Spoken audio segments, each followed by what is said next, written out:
saya minta pihak perusahaan bisa memperhatikan juga hak-hak para pekerja.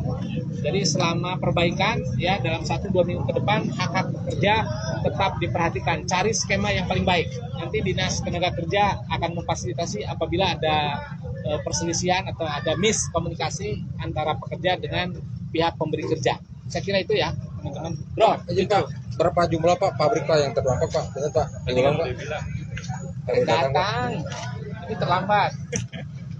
Ya, Pak, berapa pabrik Pak? Kudu bangun pagi bro, subuh-subuh ke sini.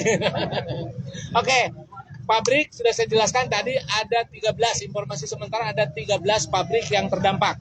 Ya, dan yang ke-13 ini ya tentu ada 2 persoalan yang harus kami tangani, yang harus kami selesaikan. Yang pertama terkait dengan kerusakan di 13 pabrik ini. Contoh di KHTEK itu ada 22 unit ya yang terganggu, yang tidak bisa operasional.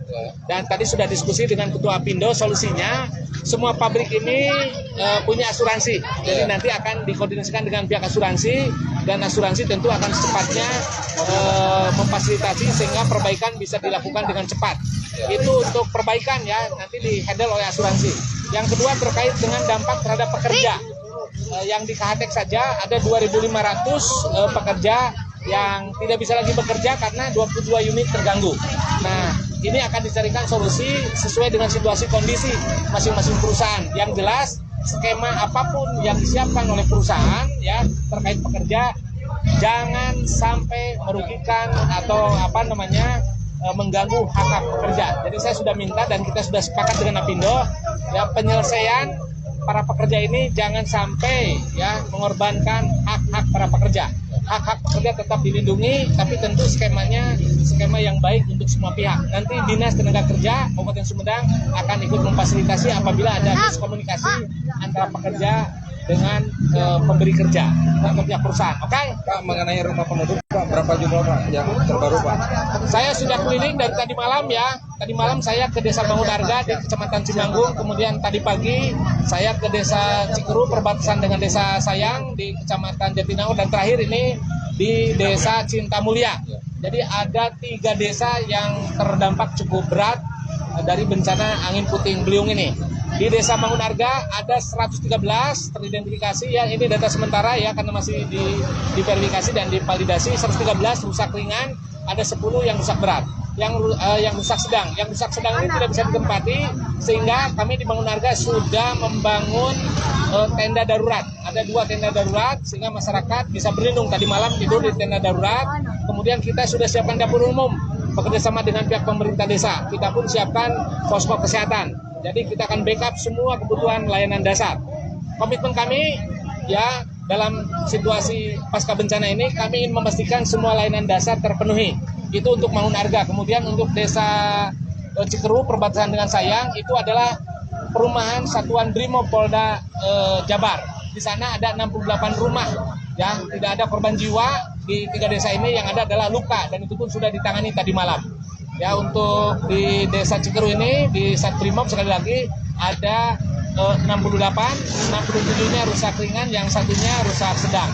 Ini pun sedang kita ikhtiarkan. Kemudian yang terakhir barusan di Desa Cinta Mulia, informasi dari Kepala Desa ada 297 rumah yang rusak, termasuk ada pasus-pasum, masjid dan madrasah ibtidaiyah.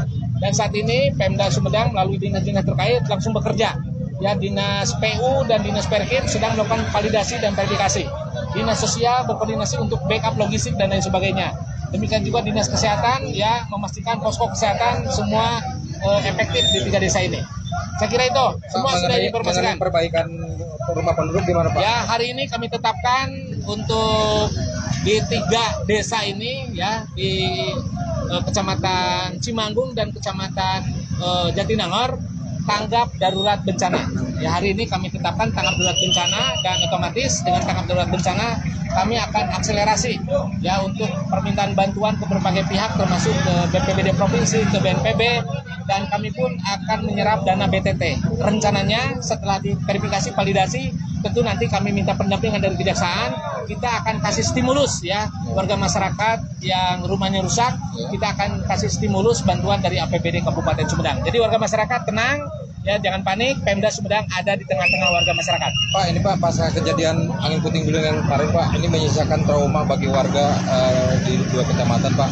Mungkin antisipasi atau Pemkar akan melakukan pendampingan apa gimana Pak? Oke, terkait dengan trauma warga masyarakat, karena tentu kita pahami bahwa ini angin puting beliung pertama yang cukup besar di Kabupaten Sumedang. Ini baru kejadian pertama ya dengan skala yang cukup besar ini.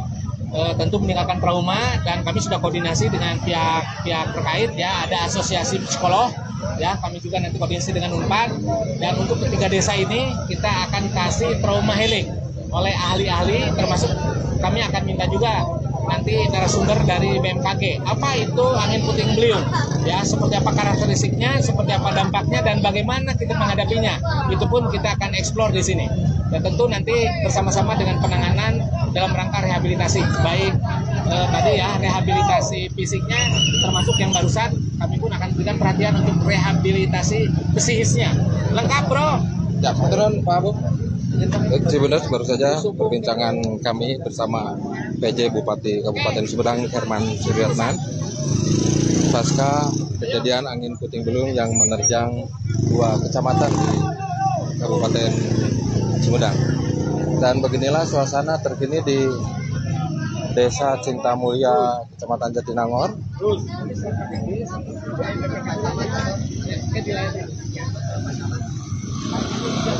Baik, selamat pagi. Kiki Andriana melaporkan dari Jatinangor, Kabupaten Sumedang.